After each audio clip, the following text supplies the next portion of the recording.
Jesus. Estamos aqui nesta manhã tão calma, tão maravilhosa. O Senhor raiou mais esse dia para nós.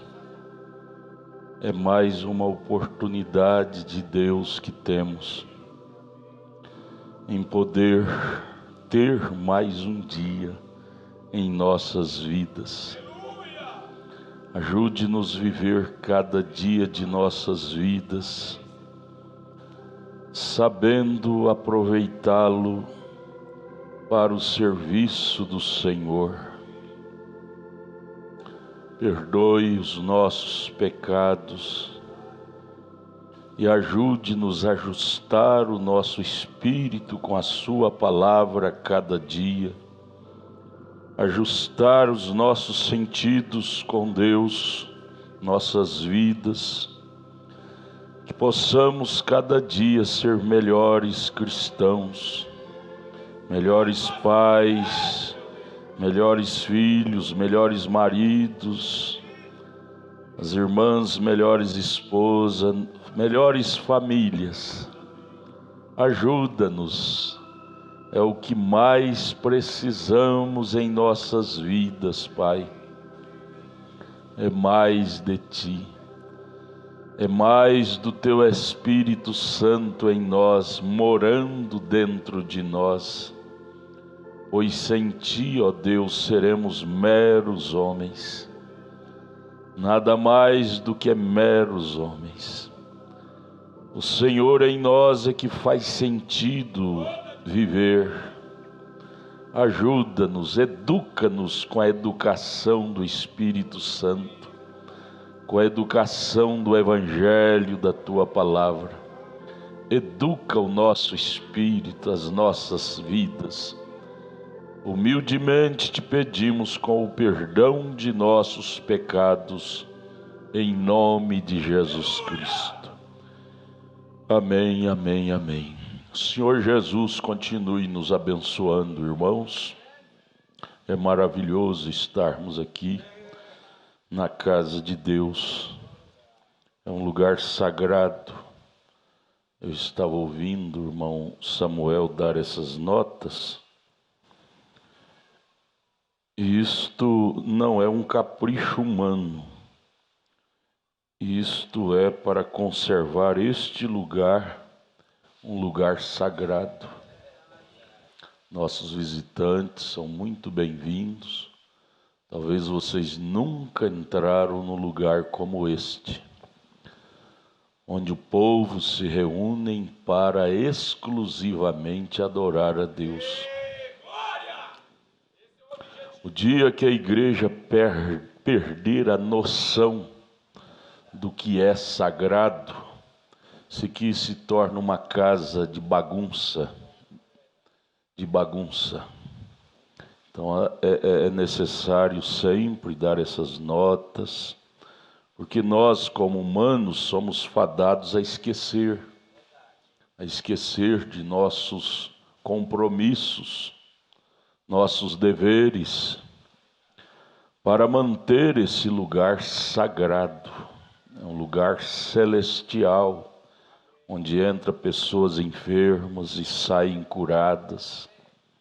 Vêm pessoas com problemas diversos e saem libertadas. Este é um lugar sagrado, é a casa onde se reúne o povo de Deus, onde o sobrenatural desce. O Deus, Ele desce. Cada culto Ele se faz presente nesse lugar.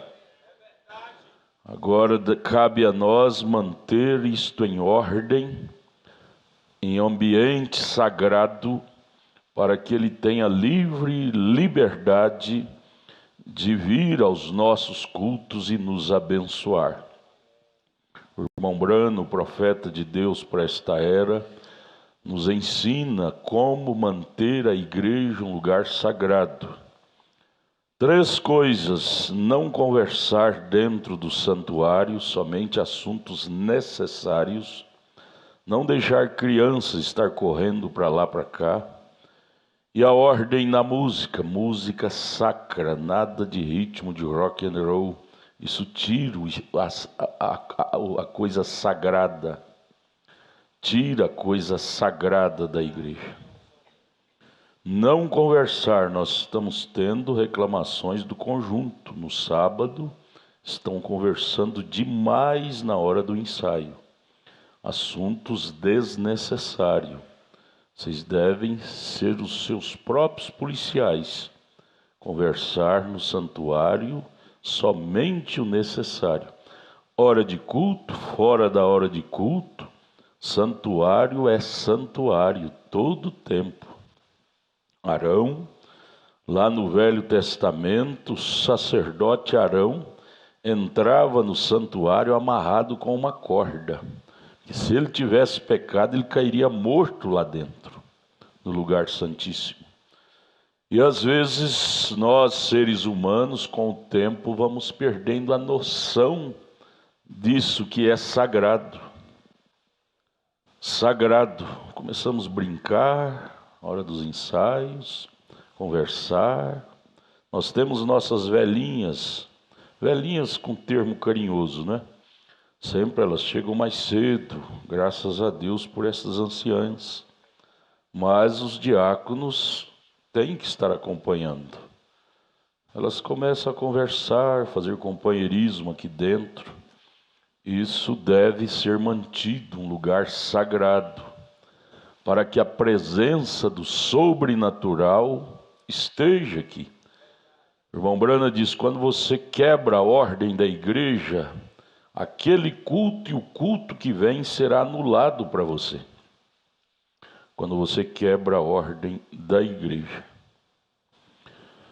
Eu quero lembrar aos jovens, eu tinha anunciado o dia de Natal, nós termos uma reunião especial com os jovens.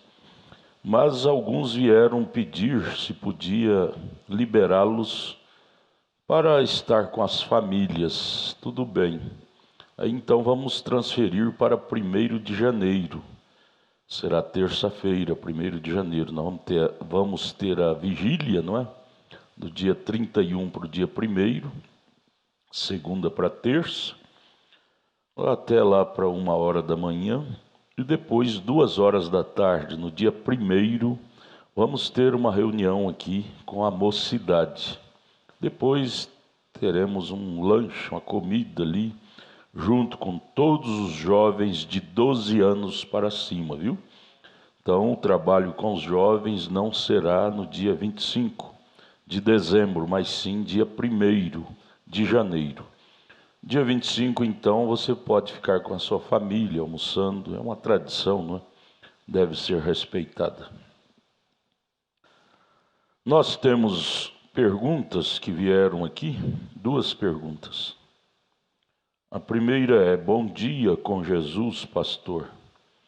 Pastor, Moisés e Elias morrerão junto com os judeus após a dispensação gentílica? Por favor, tire-me essa dúvida. Moisés e Elias, sim, está escrito em Apocalipse 11. Apocalipse 11 está escrito que eles... Onde está aqui? Apocalipse 11, vamos ler? Apocalipse 11, verso 6. Estes têm poder para fechar o céu, para que não chova nos dias de sua profecia. Quem fez isso no Velho Testamento? Elias, não é? Tem poder sobre as águas para convertê-la em sangue e ferir a terra com toda sorte de pragas, todas quantas vezes quiserem. Quem fez isto? Moisés.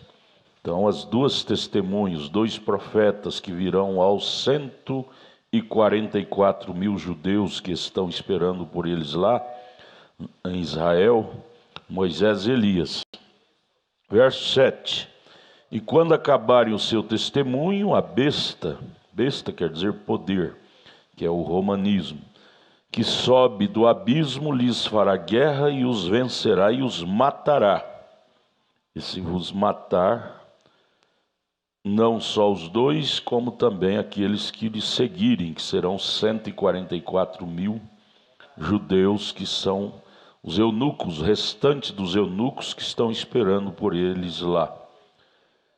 E verso 8: e jazerão seus corpos mortos na praça da grande cidade, que espiritualmente se chama Sodoma e Egito, que é Jerusalém, onde seu Senhor também foi crucificado. Onde ele foi crucificado? Em Jerusalém. E homens de vários povos, tribos e línguas, nações, verão seus corpos mortos por 3 dias e meio. Então os corpos ficaram estendidos lá em Jerusalém, de Moisés e Elias e daqueles que lhes seguem, não é? E não permitirão que seus corpos mortos sejam postos em sepulcros. Será a lei, nós vingamos, que eles farão um destroço terrível lá em Israel. Converterá água em sangue, parará o céu para não chover, por 3 anos e meio. E os que habitam na terra se regozijarão sobre eles e se alegrarão, porque matou, né? O problema foi sanado. 3 dias e meio seus corpos estendidos lá, isso será televisionado para o mundo inteiro.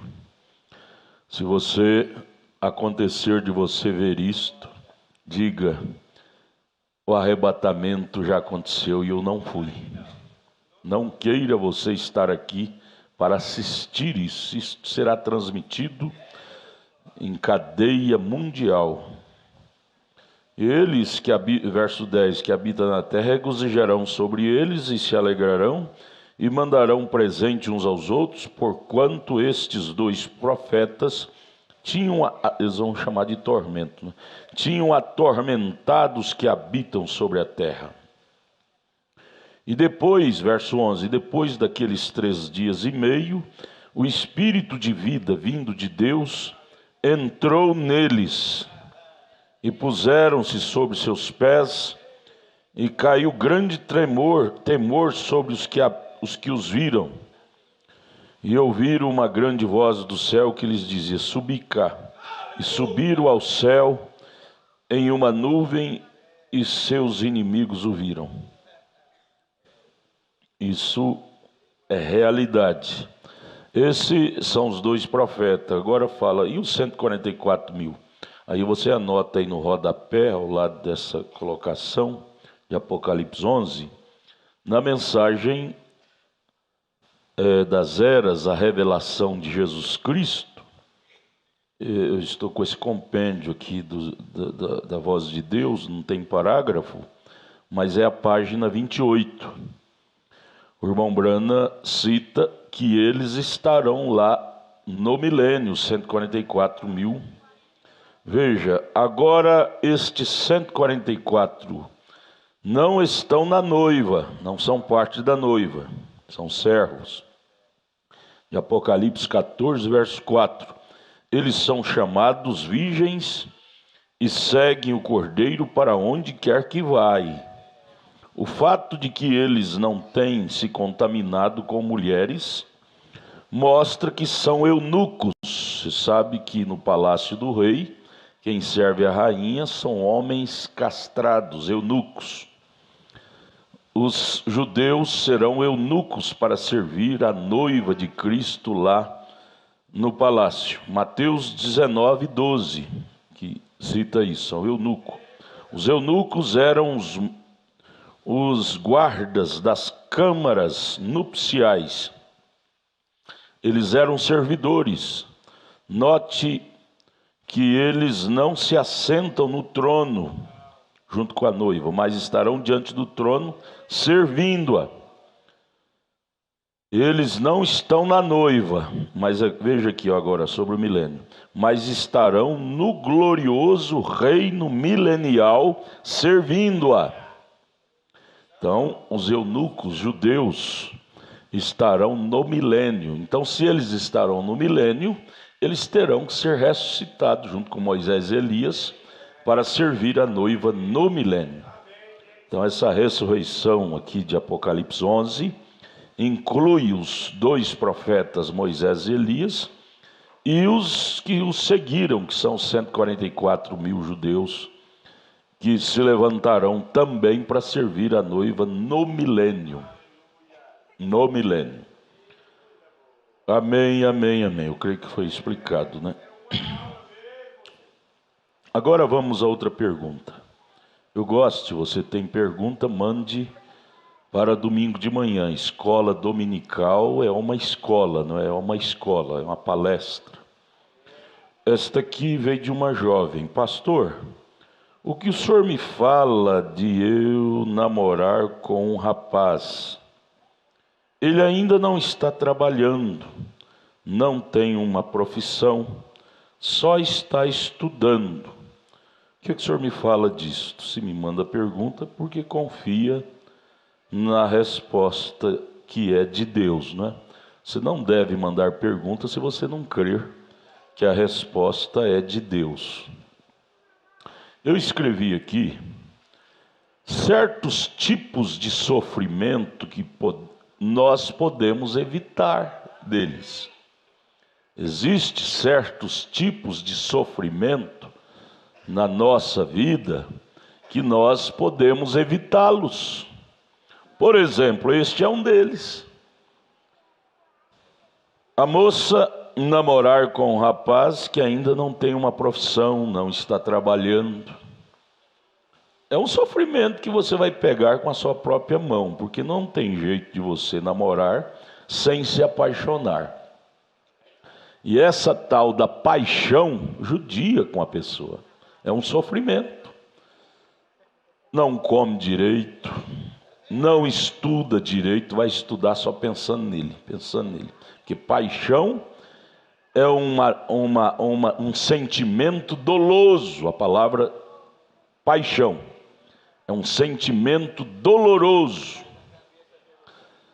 que une todos os seus sentidos em prol daquilo.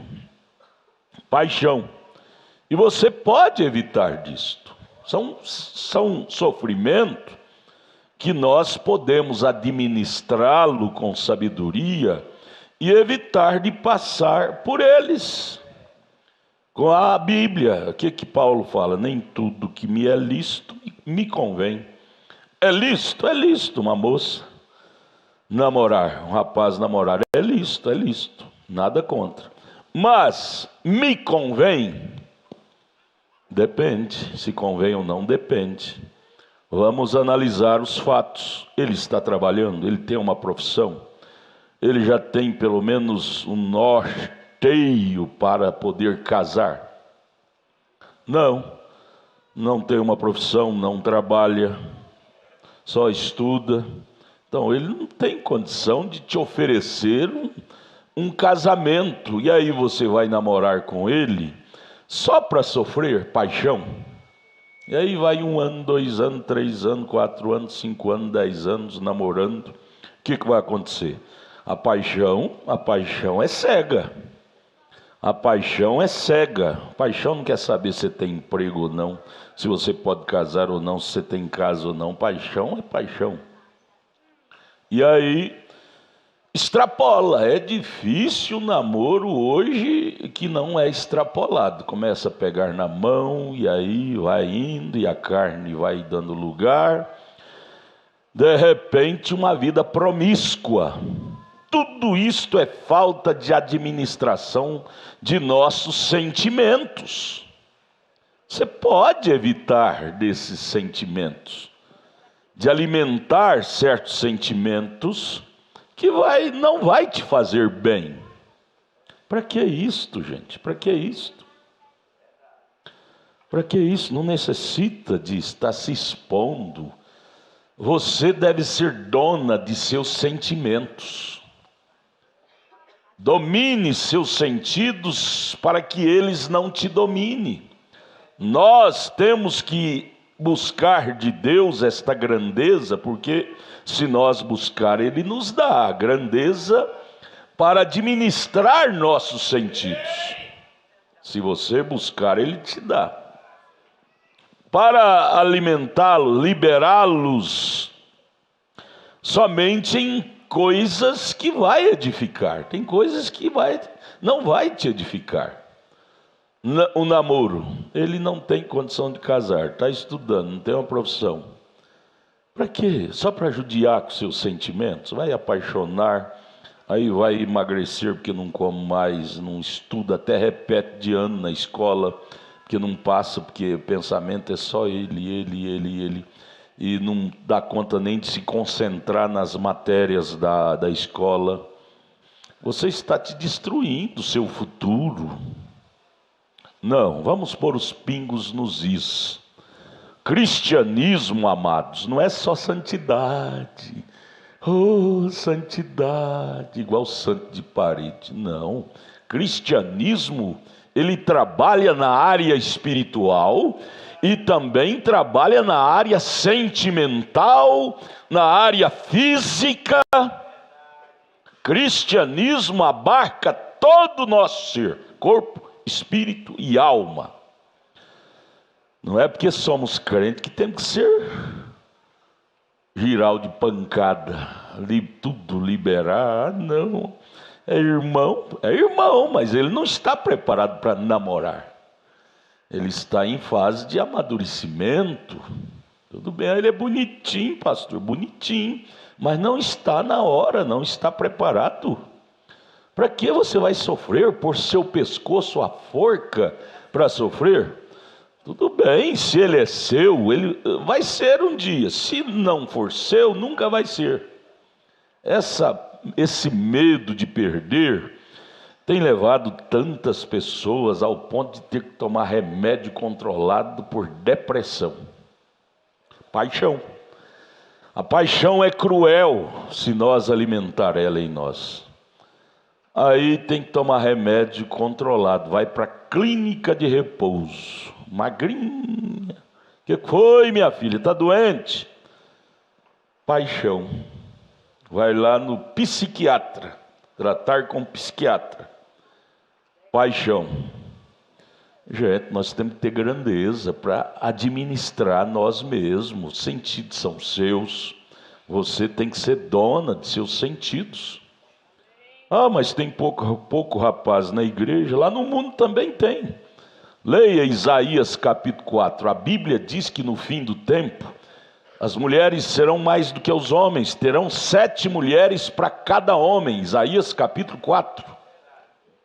Não é só na igreja não. Então você tem que aprender a te amar mais, minhas filhas.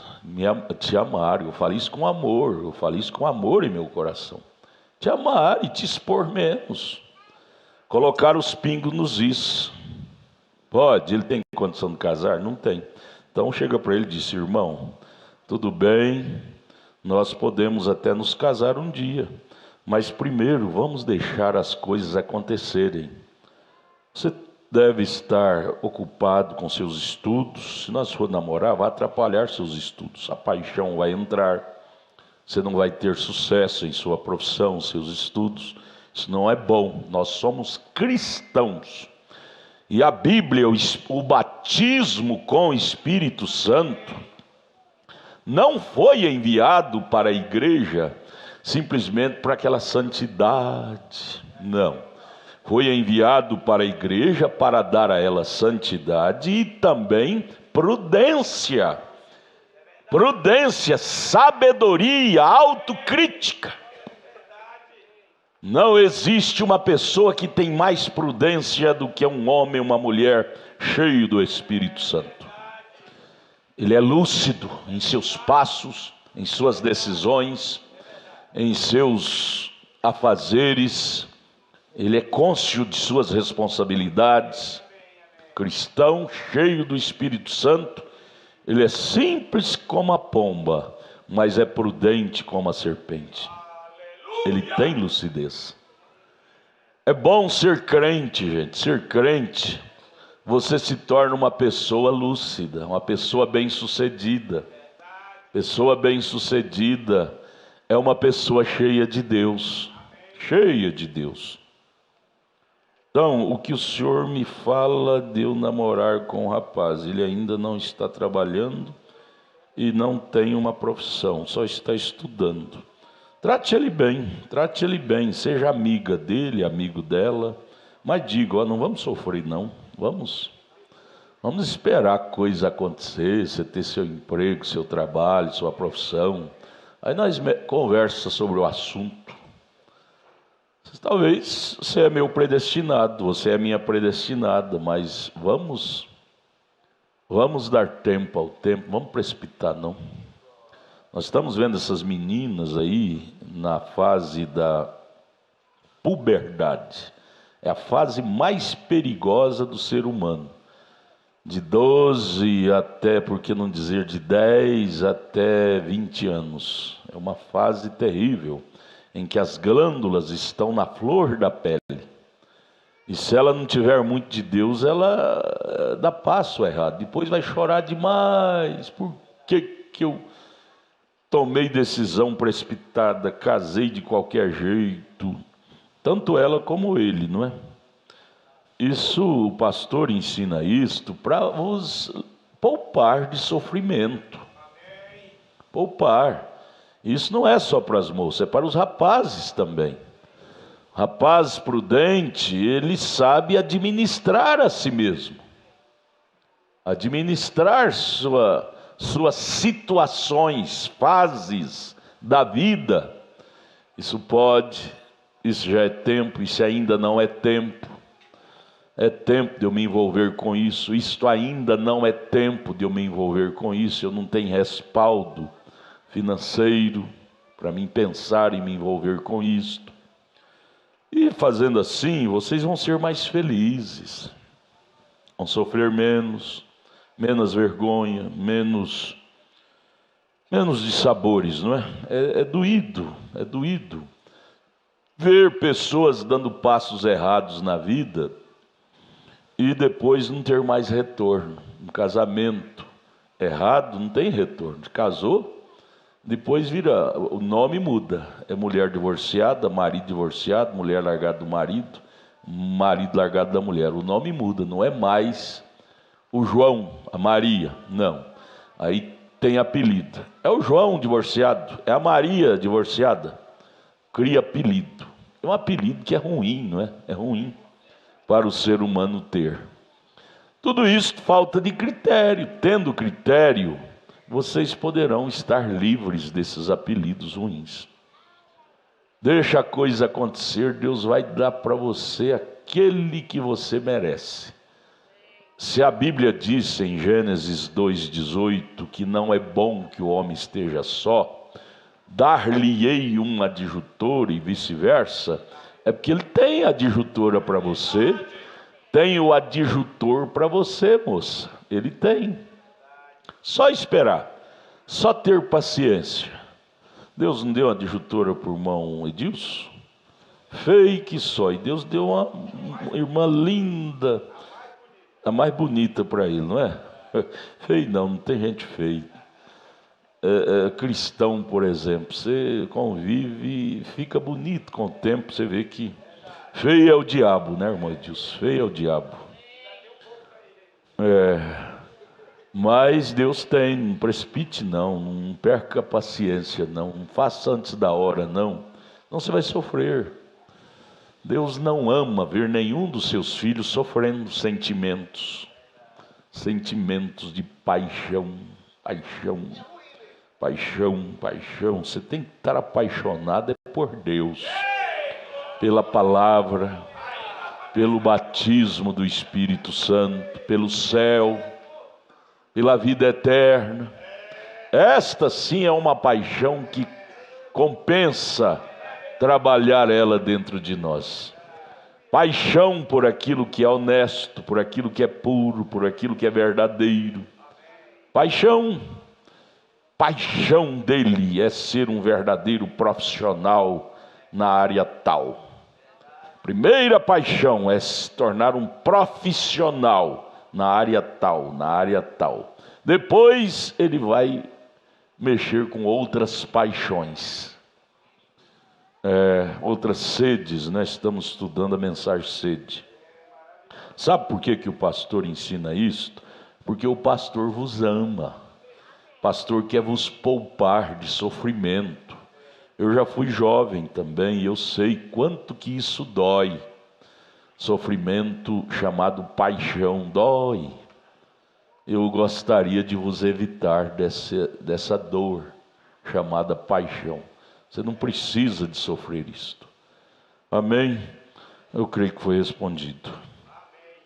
Então guarde isto. Há certos tipos de sofrimento que podemos evitá-lo. É só nós sermos maior do que aquilo. Você de dentro, que é a sua alma, é maior do que o você de fora. Você tem sempre que carregar essa consciência. O eu de dentro é maior do que o eu de fora. O eu de dentro é Deus. E eu tendo esse governo de Deus em mim, essa carne que é o eu de fora, tem que estar submissa ao eu de dentro, ao governo de dentro. Não é? Isso é maravilhoso, isso é maravilhoso. Você ter domínio próprio das coisas te fará bem. Feliz, feliz, feliz, feliz, não é? É bom ser feliz. É bom estar de bem com a vida. Estar de bem com a vida. É ruim estar de mal com a vida. Para que essa cara de sofrimento? Não estou bem com a vida. Aí você vai analisar, o culpado é você mesmo. Precipitou, puxou o gatilho antes da hora, tomou decisões precipitadas. Aí fica de mal com a vida. Não, é bom estar de bem com a vida, ainda que comendo arroz com farinha, mas estando de bem com a vida, você é uma pessoa feliz. Feliz, feliz, feliz. Vamos ficar de pé, vamos ler a Bíblia para continuarmos o estudo da mensagem. Salmo 42. Salmo 42.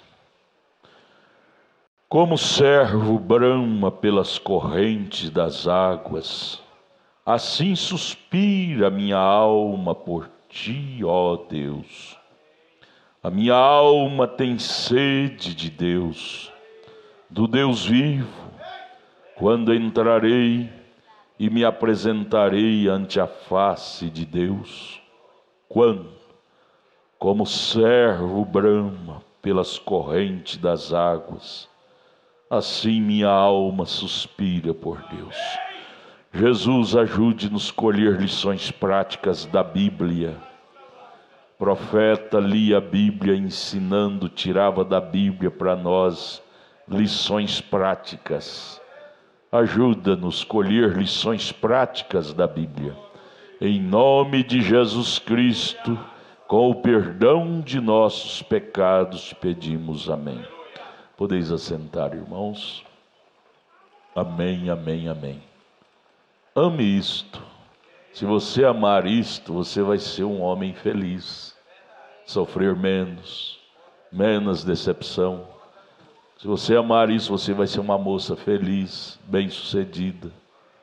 Ser dona de si mesma, ser dono de si mesmo, seus sentidos. E o Papai do Céu vai ficar feliz de ver você feliz.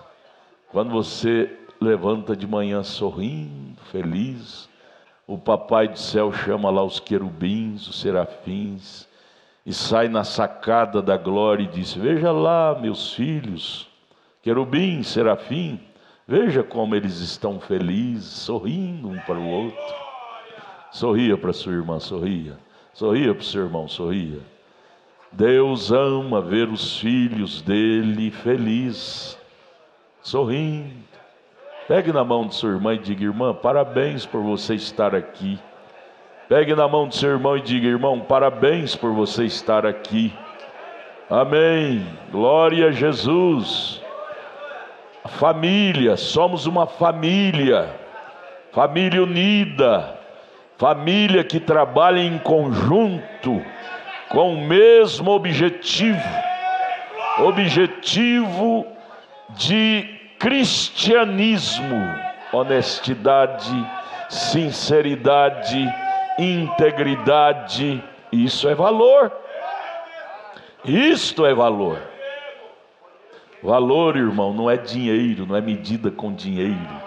Tanta gente tem dinheiro que não sabe nem a quantia, mas no entanto não tem valor. Vive uma vida sem um pingo de valor.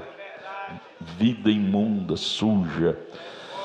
Valor fala de caráter, de personalidade, de grandeza espiritual, postura espiritual com as coisas do dia a dia. Isto é riqueza. Riqueza, você pode dormir tranquilo à noite, você não mentiu para ninguém, não traiu ninguém, não enganou ninguém. Então você dorme à noite tranquilo, em paz. Com Deus eu deito, com Deus eu durmo. Se Deus me abençoar, terei amanhã um dia feliz de novo. Feliz, feliz, paz, paz, paz. Não tem riqueza maior do que ter paz. Paz consigo mesmo, paz com seu próximo, paz com a Bíblia, com Deus. Isso é de bem com a vida. Isso é estar de bem com a vida. Isto é riqueza.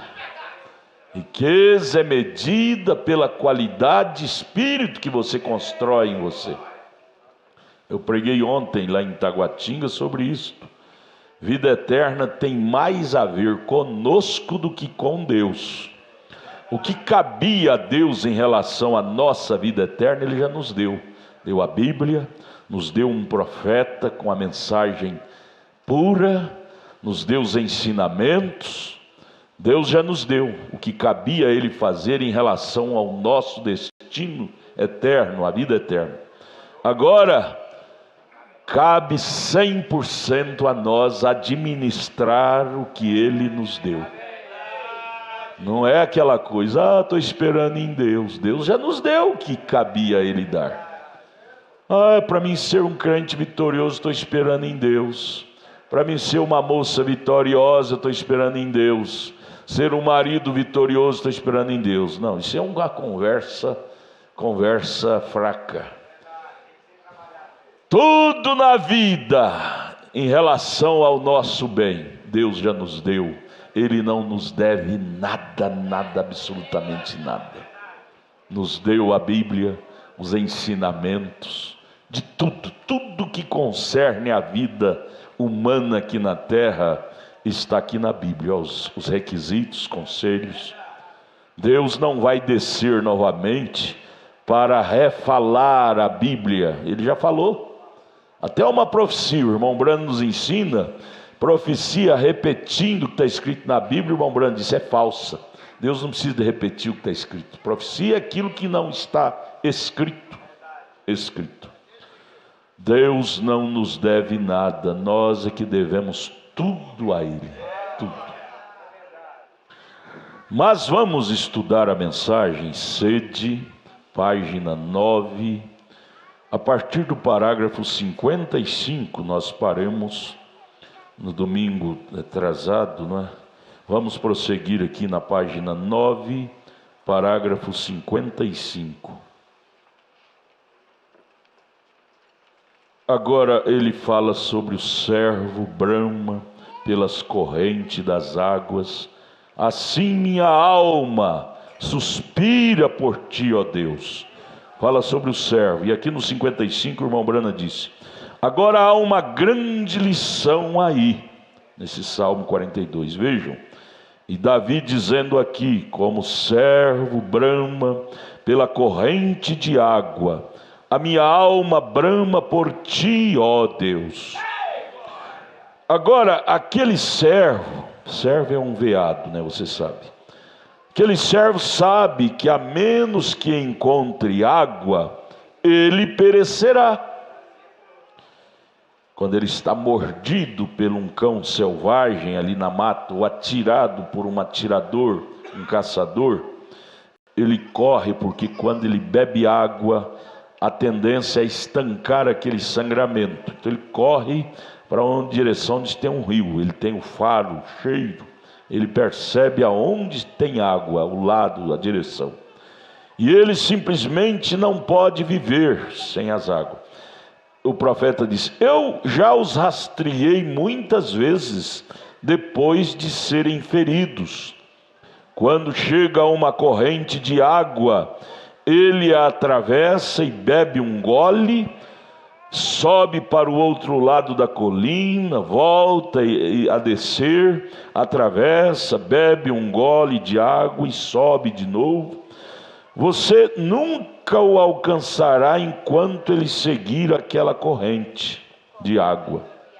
Você nunca consegue pegá-lo. Quando ele bebe a água, suas forças se revigoram. Mas uma vez que deixar a corrente de água, se não puder encontrar outra corrente de água em algum lugar, você o apanhará logo depois. Ele fica fraco, vai o sangramento daquele tiro, daquela mordida do animal, vai sangrando, ele morre logo em seguida, se ele não encontrar água. E agora o servo sabe disto, assim ele ficará perto da água. Quando ele encontra água, ele fica sempre por ali, corre para lá, corre para cá, pula no rio de lá, pula de cá, mas ele procura ficar sempre perto do rio, do córrego, onde possa chegar a ela rapidamente. Agora você poderia imaginar um servo com o nariz empinado, que foi pego em algum lugar onde não há água? Ele diz: como o servo tem sede ou brama, é uma sede pelas correntes de água, minha alma tem sede de ti, ó Deus. A não ser que eu possa encontrar-te, Senhor, eu perecerei. Davi falando da nossa alma. Eu não posso prosseguir a menos que te encontre. Esse é o veado lá no mato, atirado ou mordido por alguma fera. Ele só consegue sobreviver se ele estiver perto da água para tomá-la, e aquilo vai estancando o sangramento. E este animal sou eu, ser humano, seres humanos. A Bíblia fala do natural, apontando para nós, seres humanos. O diabo, que é o maior predador é Satanás. E ele nos atira com tantos balaços: concupiscência da carne, concupiscência dos olhos, soberba da vida. 24 horas por dia ele está nos mirando para nos acertar. E às vezes ele acerta. Você vê aí, às vezes tem irmão firme, nunca caiu, mas de repente você fica sabendo: o irmão teve um deslize na fé e aconteceu aquilo com ele. A irmã teve um deslize na fé, aconteceu aquilo com ela. O que foi? Esse predador chamado Satanás o mirou, o alvejou e o conseguiu. O que ele deve fazer é correr para a fonte das águas. Água é a palavra de Deus, água da vida. Davi é esse servo atirado pelo balaço chamado concupiscência da carne. Davi foi alvejado pela concupiscência da carne. E aqui ele estava estirado, sangrando e dizendo: ó, como o servo brama pelas correntes das águas, assim suspira minha alma por ti, ó Deus. Oh, irmãos, e me diga, quem pode levantar o dedo e dizer que, não vamos falar nem de 10 dias, cada dia o diabo não te atira um balaço? Enquanto estamos nessa dimensão humana, estamos vulneráveis a esses balaços do inimigo. Nenhum de nós podemos dar ao luxo de dizer que o diabo não nos acerta balaços durante a nossa caminhada. Acerta, ele nos pega em nossos descuidos e às vezes nos acerta. E aí vem então a urgência, a emergência daquilo que Jesus nos receitou: orai sem cessar, orai e vigiai. Para que isso? Para curar essas mordidas desse predador chamado Satanás, para nos curar desses balaços que esse predador chamado Satanás nos atirou. É com a oração é que cicatriza esses balaços. Lágrimas ao pé da cruz, humildade de espírito. Ele acertou no seu casamento, está se desvaindo, já está a ponto de ir aos tribunais do divórcio. Se é um balaço que o diabo acertou em seu casamento, venha para as fontes das águas da vida, e esse casamento será reconstruído pela força do amor divino, da compreensão, da oração, do diálogo, da humildade, da sabedoria. Fora dessas fontes da água da vida, não há lar que se sustente, não há vida que se sustente. Sem Deus, ninguém dá conta de nada. Por causa disto, a sociedade brasileira está toda desmoronada. Falta de Deus, falta desta corrente da água da vida. Contato, você viu o irmão Brana contando? Quando o cervo, o veado lá no mato é atirado, ele corre e não sai de frente das águas. Pula para lá, pula para cá, mas fica sempre ali perto das águas. Se há um tempo, igreja, que nós como seres humanos precisamos estar pertinho de Deus, 24 horas por dia, é hoje. Esse predador chamado Satanás, se ele te pegar fora de Cristo, ele te metralha, te estraçalha, te mata. E não tem ninguém bom para falar: eu dou conta de sobreviver sem Deus. Da maneira carnal, todo morto e pensa que está vivo, né? Mas vamos estudar, estamos estudando a mensagem sede pregada pelo profeta de Deus. Agora é o parágrafo, estamos no 57, é isso? Ele dizendo: sem o Senhor eu perecerei. É a terceira, última linha. E eu não posso prosseguir a menos que te encontre. Essa deve ser uma oração da nossa alma. Senhor, eu não posso prosseguir a menos que eu te encontre. Você lembra de Jacó?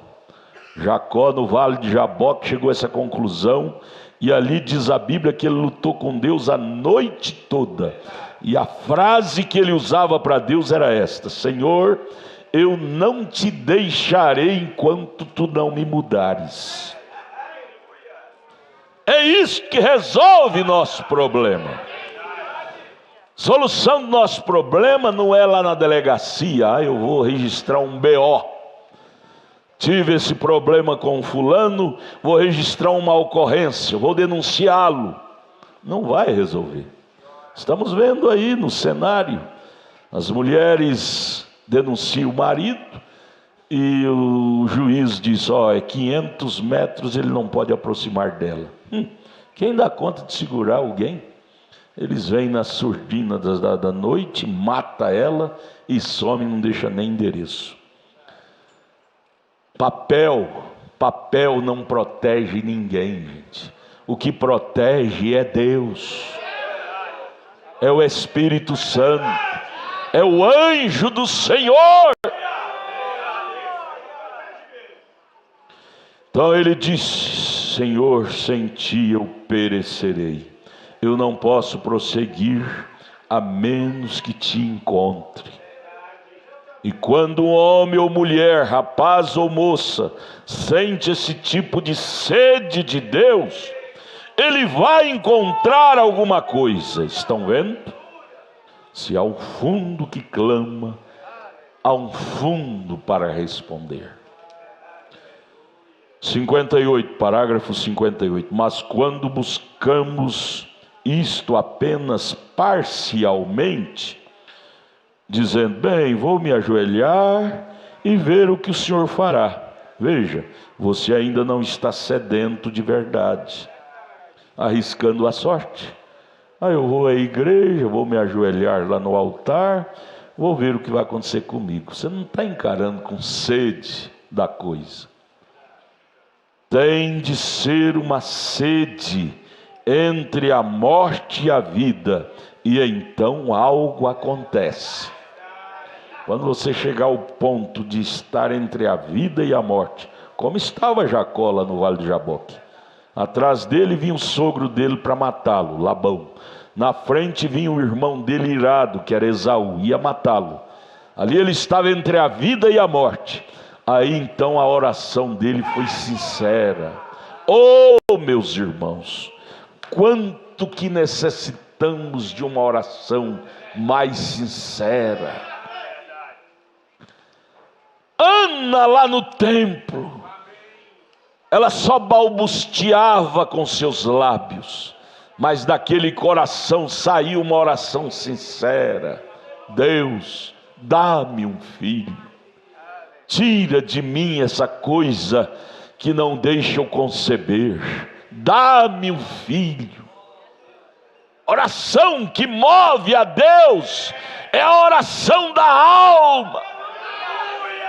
Não é aquela reza decorada. Todo dia a mesma coisa. Senhor, abençoa meu pai, minha mãe, meu filho, minha mulher, meu marido. Em nome de Jesus, amém. Não passa nem do teto. Deixa o bandido pegar seu filho, as drogas, que você vai ver que sua oração vai ser mais sincera. As lágrimas da alma vai descer nas caladas da noite. Não adianta o pastor estar aqui brigando. Irmão, tem que levantar de madrugada para orar. Irmão, tem que jejuar. Isso é tudo manivela, isso não funciona. Céu não é por manivela. Mas deixa Deus soltar o diabo lá no seu filho, e ele cair no mundo das drogas, para ver se você não vai levantar de madrugada. Você não vai ter jejum solene, oração solene, dizer Deus nas caladas da noite. Quando sua esposa acorda, escuta seus gemidos lá no outro quarto, gemendo, rolando no chão, no quarto. Deus, salva meu filho. Deus, salva minha filha. Infelizmente, diz o profeta, Deus tem que permitir a emergência chegar a nós, para que nós tenhamos uma oração mais sincera. O irmão Brana disse, não precisaria disto. Para que tem que vir a emergência para as nossas orações ser mais sinceras? Será que não podemos aprender com as desgraças dos outros?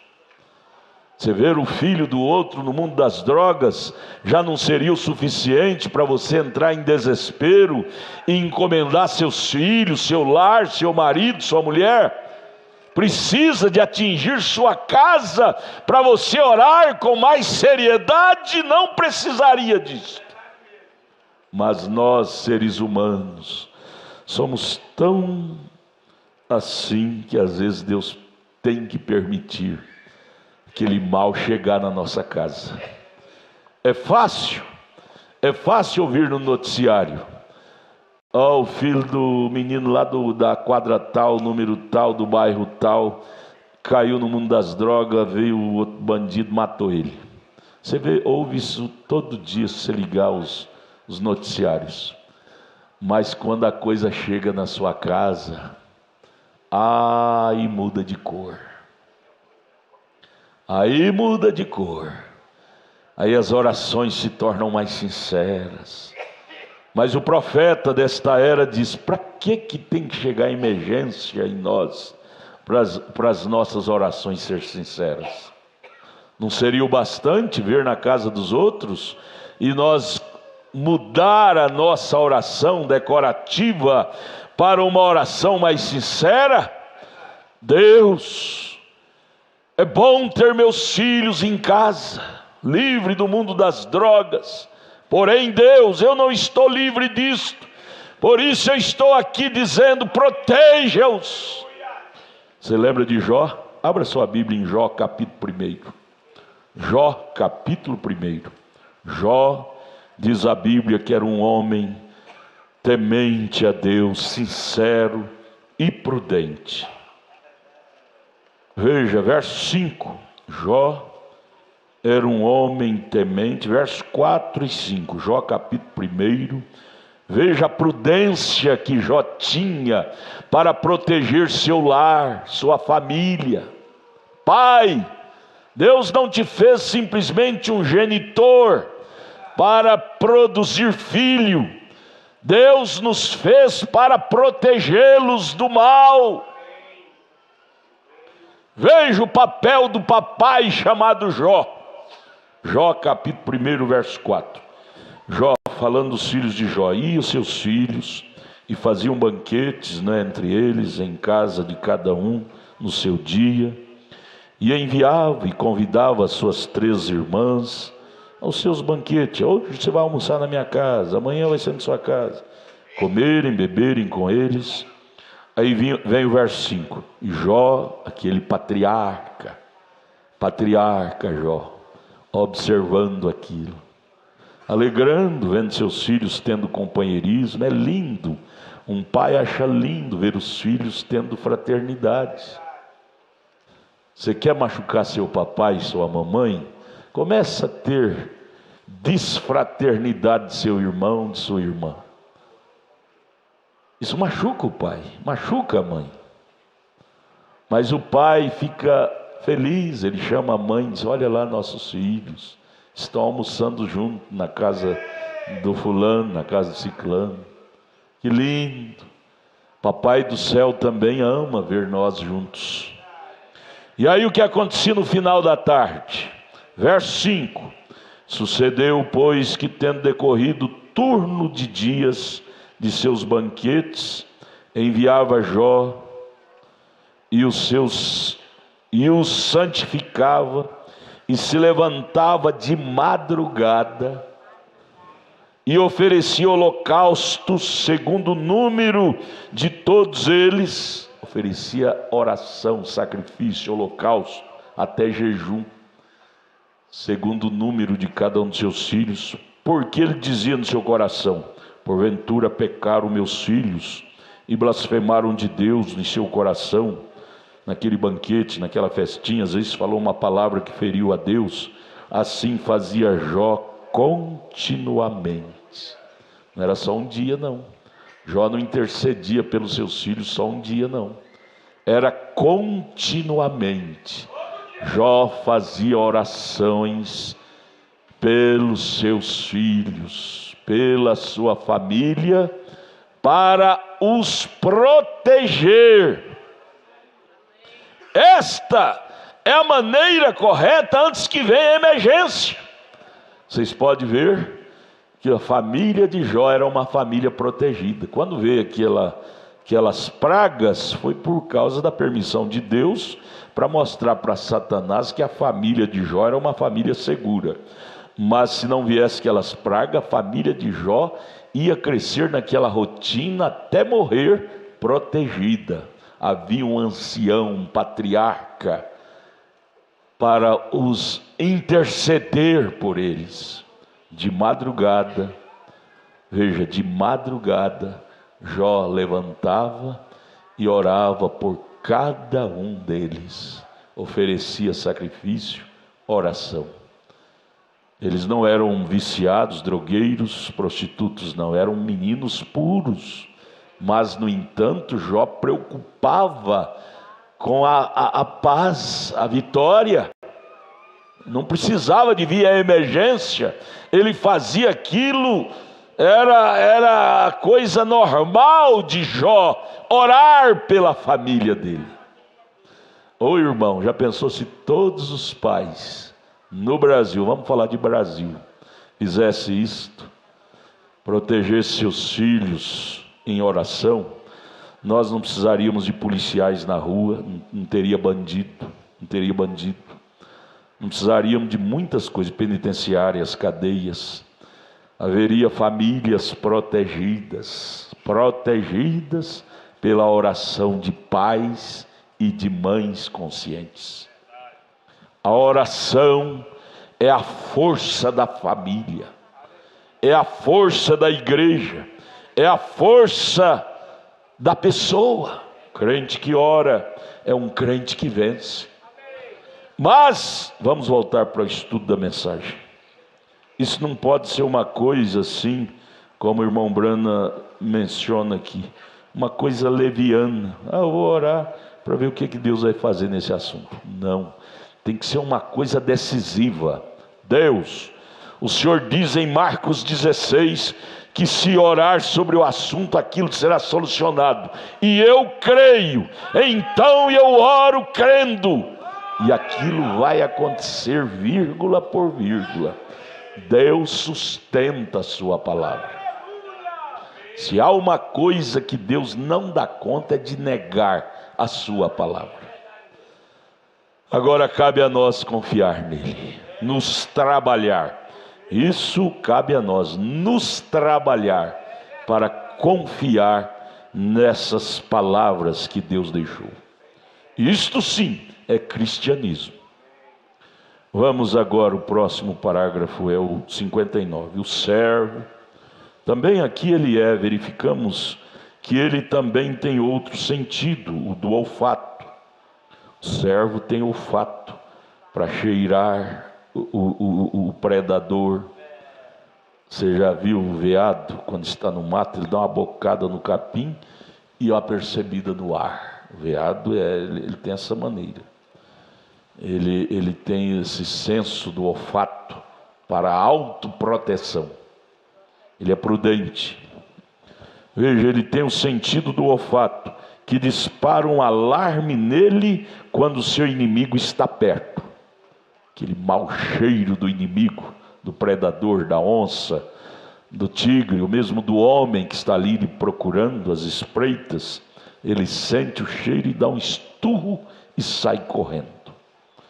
Isto é o alarme, é o apito. O que foi? Inimigo por perto. Ele sai correndo. Ô irmão, você sabe que esse alarme chama-se Espírito Santo de Deus? O Espírito Santo de Deus em nós, ele denuncia o diabo. Ele denuncia o mal quando aproxima de nós. Marido, homens, por exemplo, homens, você só peca, quando eu falo você, eu sou o primeiro da fila. Nós homens pecamos por não ouvir o apito. Quando você começa com aquela amizadinha lambancenta com aquela mulher, ou vice-versa, o apito do Espírito Santo soa. Para com isso, está correndo perigo. Mas você desrespeita e segue em frente, cai. Eu caiu, porque você não ouviu o apito. Você não ouviu, não valorizou o apito. O Espírito Santo apita a nossa consciência, nos anima no que é correto e nos desanima no que é incorreto. Ele é o sonido da alma, que nos previne de males. Lá está um veado, servo, lá no mato. Ele é dotado, essa pequena criatura, é um sentido para se proteger. É o sentido do olfato, o cheiro. Ele tem um pequeno alarme nele, certa coisa que ele sente coceira no nariz, quando o inimigo está perto. O olfato dá uma coceira e ele levanta e percebe o cheiro do inimigo.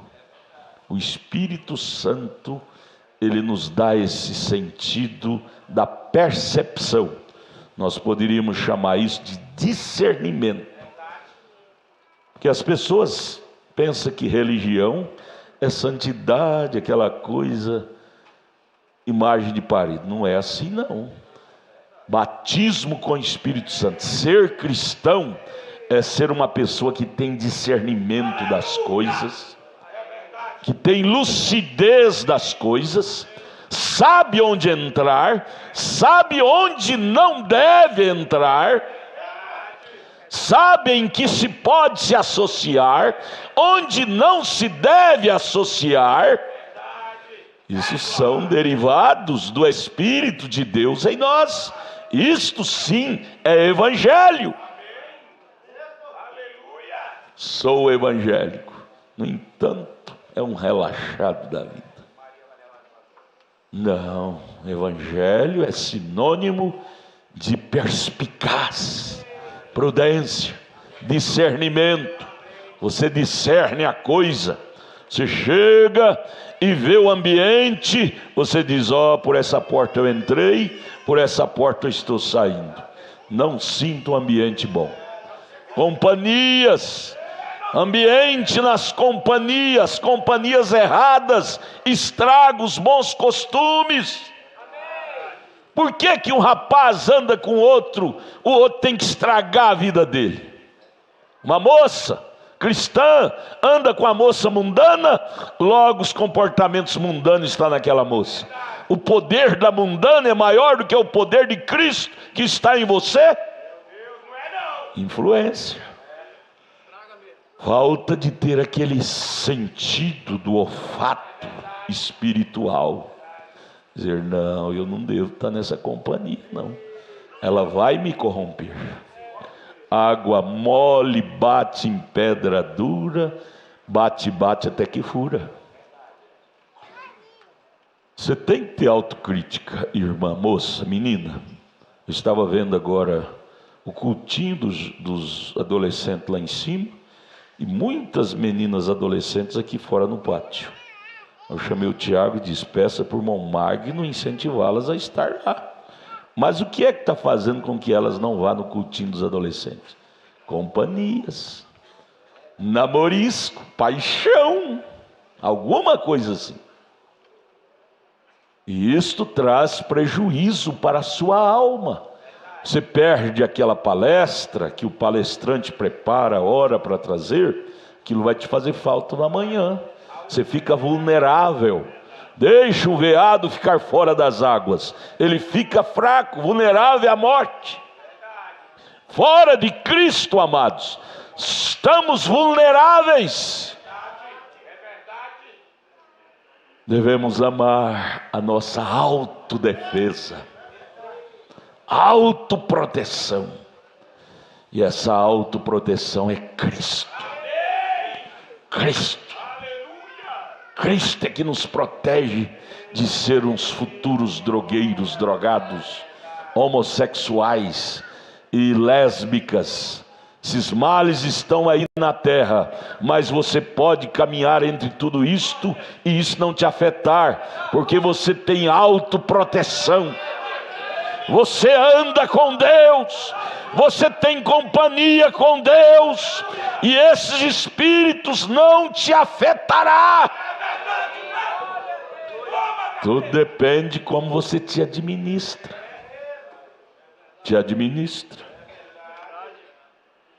Então ele é dotado, esta pequena criatura é um sentido para o proteger. E ele é um pequeno alarme nele. O alarme que o veado tem, o olfato, cheirar. Certa coisa que ele sente cócega no nariz quando o inimigo está perto. Pode sentir o cheiro do inimigo. Você já chegou a essa conclusão? Sentiu o cheiro do perigo? Lá no trabalho, irmão Cacheiro, tem cheiro do inimigo. Eu já trabalhei muitos anos no Banco Itaú, lá em São Paulo. Era um jovem, Eu não era feio. Fiquei feio depois que casei, que minha esposa me deu comida demais e engordei, né? Mas dizem que eu era simpático. Ela chegava para mim e dizia: eu pago um motel para nós passar essa noite. Aquela força maior vinha no meu coração e eu dizia para elas: não, eu não sou disto, eu não preciso disto, eu vou me casar um dia e terei minha esposa. Você não precisa de experiências precoces, antes do tempo. Existe tempo. Salomão, Eclesiastes capítulo 1: há tempo para todas as coisas debaixo do sol. Tempo de nascer, tempo de crescer, tempo. Tudo que é precoce não é bom. Você pode sentir cheiro do inimigo lá no trabalho, na escola, principalmente nessas faculdades à noite, colégios à noite. Cheiro de males. O que dá de homem casado, com namorisco, mulher casada nessas faculdades à noite, nesses colégios de noite, não é brincadeira. Há uma promiscuidade horrível. Mas por que cai? Por que se cai? Porque não tem esse olfato, esse cheiro espiritual para sair daquelas rodinhas. Salmo capítulo 1: bem-aventurado o homem que não se assenta na roda dos escarnecedores, na roda de espíritos. Menina, porventura não pode ter mais moças virgens nesse século 21 mais? Todas têm de se perder. Não pode ainda um rapaz chegar no altar, casar virgem. Eu me casei com 24 anos, virgem. A mulher única que eu conheci foi minha esposa. Para que isto? Você pode, se você chegar-se mais a Deus, você terá autocontrole, autodomínio. O Espírito Santo foi nos enviado para nos dar disciplina. Disciplina no corpo, disciplina no espírito, disciplina na alma. Evangelho é isto. O resto é conversa fiada.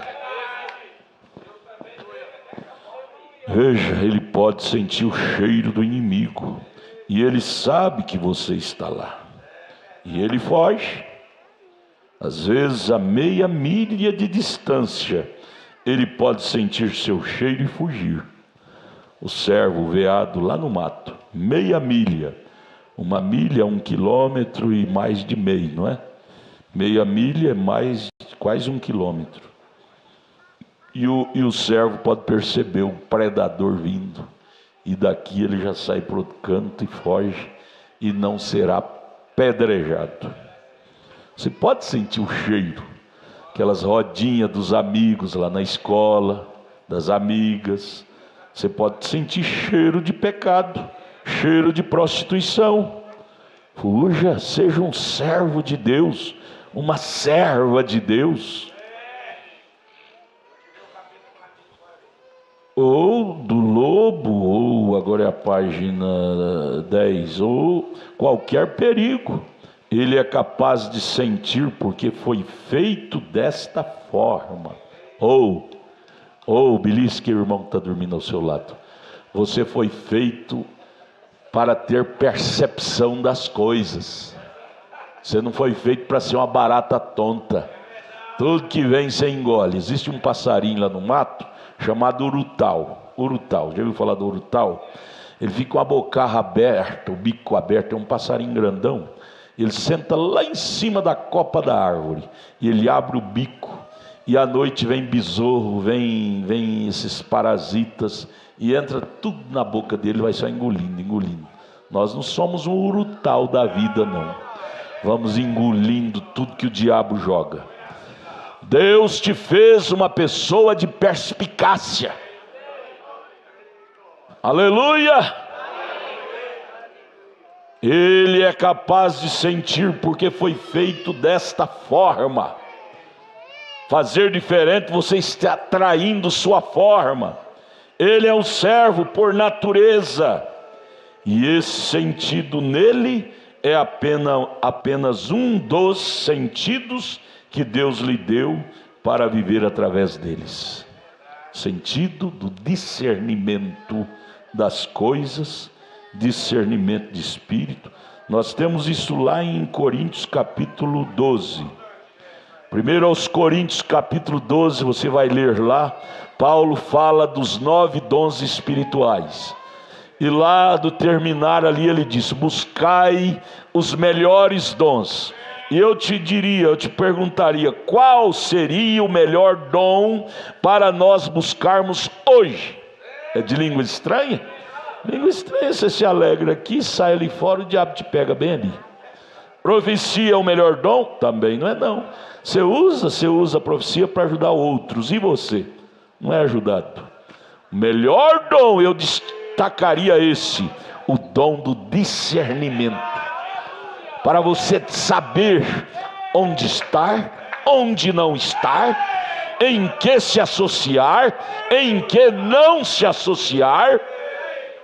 Entre os 9 dons do Espírito Santo, de 1 aos Coríntios 12, está o dom do discernimento. Há pessoas que quando acorda já está lá no buraco, porque não teve a perspicácia para saber dar cada passo, com prudência, com discernimento. Dom do discernimento. Nós vamos buscar esse dom para nós hoje. Sabe por quê, irmãos?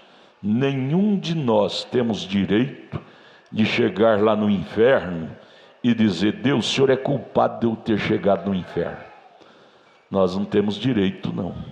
Deus não tem culpa de nossos desarranjos. Ele nos deu sua palavra, Ele nos deu o seu Espírito Santo. O problema é que nós não buscamos de coração e levamos a coisa assim muito superficial. E aí o diabo, que é sorrateiro, você não tem prudência, mas o diabo tem. Você não tem perspicácia, mas o diabo tem. Você pensa, mulher, que aquele amigo, suposto amigo entre aspas, que está indo tomar cafezinho com você na sua casa, ele não está com malícia?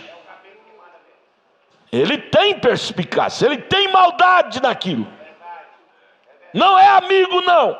É amigo do meu marido. Não, se fosse amigo do seu marido, ele estava lá com o seu marido, não estava aqui junto com você. E aí nós caímos e tornamos vítima. Eu sou vítima. Não, você é vítima da falta de prudência, falta de perspicácia, de discernimento, de sabedoria. Deus, isso está escrito em 1 Coríntios 12, os 9 dons, e Paulo diz: buscai o melhor dom. E o melhor dom para nós hoje é o dom do discernimento, para discernir ambientes, espírito, companhia, amizade, e agarrar com aquilo que é melhor. Entre os males existe o menor mal para você se associar, se é que não pode ficar fora de nenhum, não é? Mas vamos ficar de pé, vamos orar. Hoje, 5 horas da tarde, teremos a Santa Ceia do Senhor. Vamos orar, irmão Samuel. Senhor, nosso Deus e eterno Pai, nós te agradecemos, ó Deus, por essas chuvas, chuva de ensinamento, Pai, onde nós podemos ouvir Tua palavra, onde nós podemos saciar esta sede, Pai. A nossa alma se sente bem, ó Deus, estando na Tua casa, se alimentando, ó Pai, do maná que o Senhor tem derramado, que o Senhor tem deixado, ó Pai, cair no nosso meio, Senhor. Nesta hora nós dizemos a Ti, Senhor, graças te damos, Senhor. É tão bom, Pai, podermos ouvir estas palavras. Isso estrutura as nossas almas, as nossas vidas, Senhor, as nossas famílias, Pai. Ó Deus, criar nossos filhos ouvindo isto, Pai. Eles podem até, ó Deus, sair deste caminho, mas eles não vão esquecer isto, Senhor. Ó Deus, obrigado, Senhor, por este tempo. O nosso irmão Brana diz, ó Pai, que isto um dia será uma mera recordação, que possamos valorizar, Pai, que possamos deixar isto entrar dentro de nossas almas, não só em nossas mentes, ó Pai, mas dentro de nossas almas. Continue abençoando o nosso pastor, esta igreja, Senhor, este ministério, dando saúde a ele, a todos nós, Pai, pois assim nós te pedimos, no nome do Senhor Jesus Cristo, e nós te agradecemos. Amém, Jesus, amém.